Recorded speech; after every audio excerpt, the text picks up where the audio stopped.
Balik lagi bareng gue Maswer di channel PSK Pelaku Seni Kreatif, yang di setiap videonya gue bakal bahas tentang sejarah, teori konspirasi, misteri, dan segala kisah-kisah yang terjadi di belahan bumi ini. Kalau gitu, ya udah di sini aja karena lu udah terlanjur denger.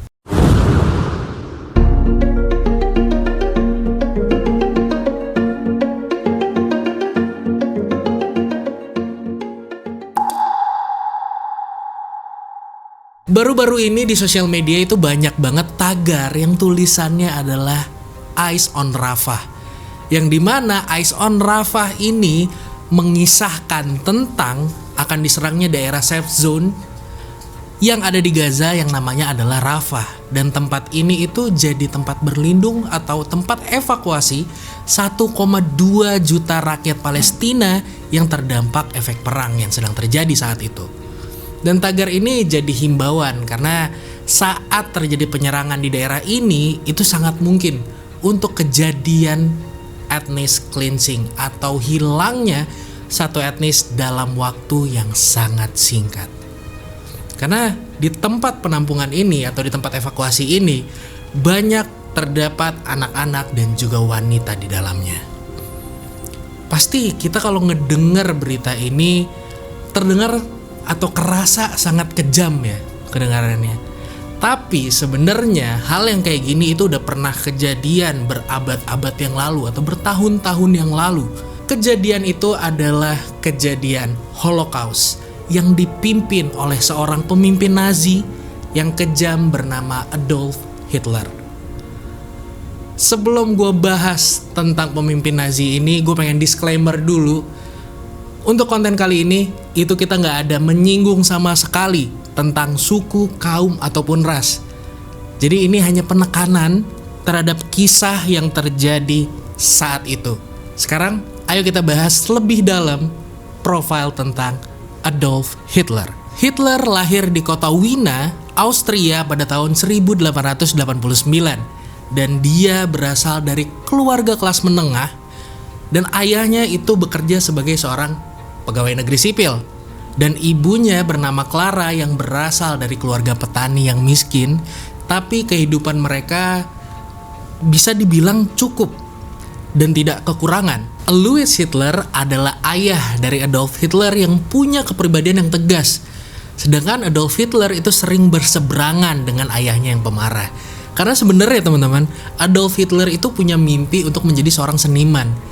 Tapi ayahnya tuh pengen dia mengikuti jejak ayahnya yang bekerja sebagai pegawai negeri sipil. Dan Hitler sebenarnya adalah anak yang pemalu dan pendiam. Tapi dia anak yang cukup pintar di sekolahnya. Jadi setelah masa tersebut akhirnya dia mengundurkan diri dari pendidikannya dalam bidang psikologi. Yang mana akhirnya dia meninggalkan bangku pendidikannya tanpa kualifikasi apapun saat berumur 16 tahun.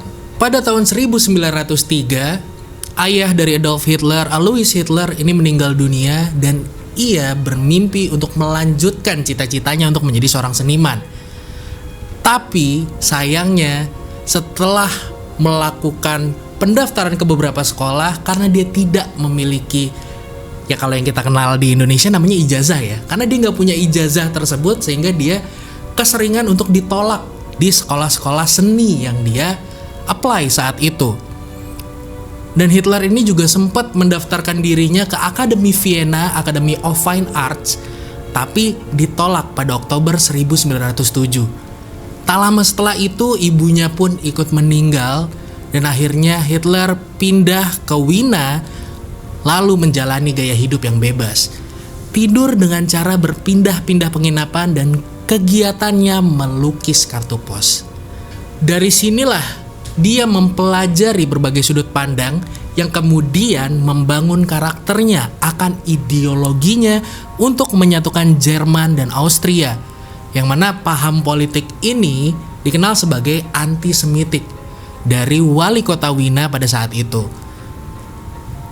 Jadi kalau teman-teman gak tahu antisemitik itu apa sih? Antisemitik menurut Wikipedia itu merupakan sikap permusuhan atau prasangka buruk terhadap kaum Yahudi dalam bentuk tindakan penganiayaan terhadap suatu etnik atau kelompok ras tertentu. Dan akhirnya pada tahun 1913 Hitler pindah ke Munich, Jerman dan bergabung dengan tentara Jerman pada tahun 1914 dan ikut serta pada Perang Dunia Pertama. Hitler itu kayak yang kita kenal, dia adalah seorang prajurit yang berani dan dianugerahi beberapa penghargaan, tapi dia juga mengalami trauma perang saat itu. Jadi setelah perang, Hitler menjadi sangat kecewa dengan kondisi Jerman di waktu tersebut. Karena kekecewaan tersebut terhadap Jerman, akhirnya dia memutuskan untuk bergabung dengan Partai Nazi pada tahun 1919. Dan partai ini adalah partai politik sayap kanan yang mengusung ideologi antisemitisme. Dan dengan cepat karena kemampuan yang dia punya, karena kan tadi dikasih tahu juga ya, Adolf Hitler itu saat menjadi tentara juga dia dapat banyak penghargaan. Dan dengan cepat setelah masuk ke partai Nazi, akhirnya dia menjadi pemimpin di Nazi ini. Sebagai seorang pemimpin di Nazi, dia melanjutkan untuk menyebarkan propaganda anti-Yahudi, dan propaganda ini menggambarkan orang-orang Yahudi sebagai musuh bangsa Jerman. Karena saat itu bangsa Yahudi itu dituduh sebagai penyebab kekalahan Jerman pada Perang Dunia Pertama, sebagai pengontrol ekonomi Jerman dan sebagai ancaman bagi kelangsungan hidup bangsa Jerman. Jadi ideologi antisemitisme ini sebenarnya udah ada beradab-adab ya. Jadi bukan baru saat itu ada antisemitisme ini. Antisemitisme udah ada dari zaman Romawi kuno sebelumnya. Ideologi antisemitisme ini adalah kebencian terhadap orang-orang Yahudi, dan ini didasarkan pada gagasan bahwa orang-orang Yahudi adalah inferior dan merupakan ancaman bagi masyarakat. Hitler mengadopsi ideologi ini dan menjadikannya sebagai dasar dari kebijakannya. Dan dia percaya kalau orang-orang Yahudi harus dihilangkan dari Jerman agar Jerman menjadi negara yang kuat dan sejahtera. Kebencian Hitler terhadap orang-orang Yahudi itulah menjadi penyebab utama dari Holocaust. Holocaust adalah pembantaian massal orang-orang Yahudi selama Perang Dunia Kedua.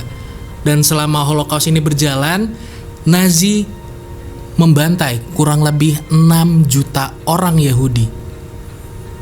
Dan Holocaust adalah salah satu tragedi terburuk dalam sejarah umat manusia, dan kebencian Hitler terhadap orang-orang Yahudi adalah penyebab utama dari tragedi tersebut.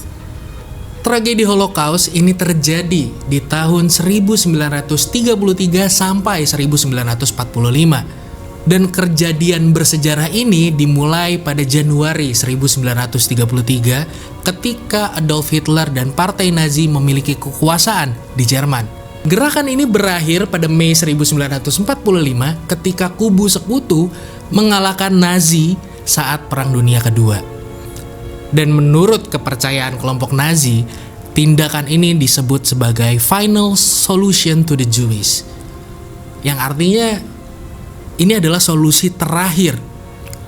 Menurut bahasa Ibrani, tragedi Holocaust ini disebut juga sebagai Shoah, yang artinya malapetaka Nazi. Dan pada tragedi ini, kelompok Nazi melenyapkan semua kaum tersebut yang ada di genggaman mereka. Holocaust juga sering disebut sebagai genosida, yang menurut KBBI, genosida adalah dimusnahkannya dengan besar-besaran secara berencana terhadap suatu ras atau bangsa. Pada tahun 1940, Adolf Hitler bersama dengan Nazi membuat camp yang ada di daerah Polandia dengan nama camp konsentrasi Auschwitz. Jadi camp yang dibangun ini dia punya 3 camp utama sebenarnya untuk tempat pengeksekusian tahanan yang ada di sana.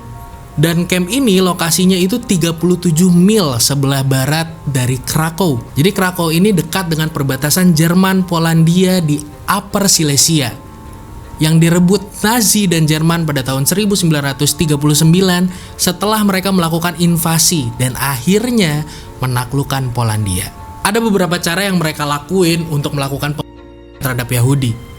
seperti melakukan tembakan massal. Jadi mereka itu melakukan penembakan di lubang pemakaman besar di wilayah timur Eropa. Operasi penembakan massal terjadi di lebih dari 1.500 kota kecil dan besar serta di desa di seluruh wilayah Eropa Timur. Unit pasukan Jerman yang ditugaskan untuk membantai penduduk Yahudi itu bergerak ke seluruh wilayah melakukan pembantaian yang mengerikan. Selain melakukan penembakan massal, ada lagi cara yang dianggap Adolf Hitler, Nazi dan juga sekutu-sekutunya lebih efektif dan efisien karena bisa langsung membantai secara massal, yaitu dengan membentuk kamar gas. Yang dimana di kamar gas ini ada 2 tipe gas yang digunakan, yaitu Zyklon B dan juga karbon monoksida. Jadi cara utama pembantaian di pusat camp ini adalah dengan melepaskan gas beracun ke kamar gas atau mobil van yang tertutup rapat. Sebagian besar orang Yahudi ini dipindahkan ke pusat pembantaian lalu dibunuh dengan gas setibanya mereka di tempat tujuan.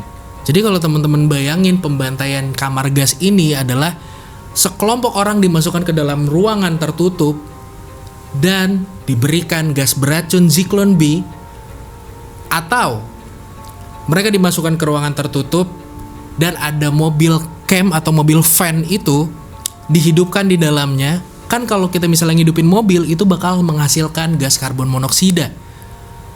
Jadi kalau misalnya teman-teman manasin mobil di dalam ruangan itu sebenarnya bahaya banget. Karena inilah yang dipakai oleh Nazi saat itu untuk melakukan pembantaian massal terhadap orang-orang Yahudi saat itu. Di peristiwa Holocaust ini juga sering dilakukan yang namanya eksperimen medis. Jadi ini adalah eksperimen yang mengerikan yang dilakukan terhadap tahanan seperti uji coba obat-obatan dan operasi tanpa pembiusan. Jadi bayangin aja ya, tubuh kita dibelah itu tanpa adanya obat bius. Seberapa menyiksanya orang yang dilakukan eksperimen tersebut. Selain 3 hal tadi, saat dilakukan kerja paksa juga di sini ada dilakukannya penyiksaan fisik, penyiksaan psikologis, dan ketika orang yang hidup di dalam camp itu juga akan mengalami kekurangan makanan, air, dan perawatan medis yang akhirnya menyebabkan kematian akibat kelaparan, penyakit, dan juga kelelahan. Saat kerja paksa juga tahanan ini dipaksa bekerja dalam kondisi yang ekstrim. Selain fisik, mereka juga melakukan penyiksaan secara psikologis seperti perendahan martabat, kekejaman verbal, dan isolasi yang menyebabkan trauma. Keadaan di camp Holocaust saat itu benar-benar mencekam karena untuk orang-orang dalam kondisi hidup pun itu akan kekurangan makanan, air, dan perawatan medis yang menyebabkan kematian akibat kelaparan, penyakit, dan juga kelelahan. Setelah terjadi beberapa saat, akhirnya pada 27 Januari 1945, tentara Soviet itu memasuki wilayah camp ini dan membebaskan 7.000 tahanan yang ada di sana. Rata-rata yang diselamatkan dalam kondisi sakit dan sekarat. Tapi walaupun saat itu tahanan ini udah dibebaskan, nggak ngebuat semuanya itu berakhir. Karena banyak orang-orang yang bebas dari Holocaust yang menghadapi ancaman antisemitisme dan pengusiran yang berkelanjutan saat mereka berusaha membangun kehidupan yang baru. Dan akhirnya karena hal tersebut terjadi, banyak orang-orang yang menyelamatkan diri itu dengan keluar dari daerah yang dikuasai oleh Jerman dan juga Nazi. Itu tadi profil tentang Adolf Hitler dan juga peristiwa atau tragedi Holocaust yang terjadi berabad-abad yang lalu. Kalau teman-teman suka cerita yang kayak gini, boleh kasih komentar di bawah. Cerita apa lagi yang bisa kita angkat selanjutnya? Jangan lupa untuk like dan subscribe channel Pelaku Seni Kreatif. Tunggu video terlanjur dengar selanjutnya. Gue Mas Wer cabut, see you on the next discussion.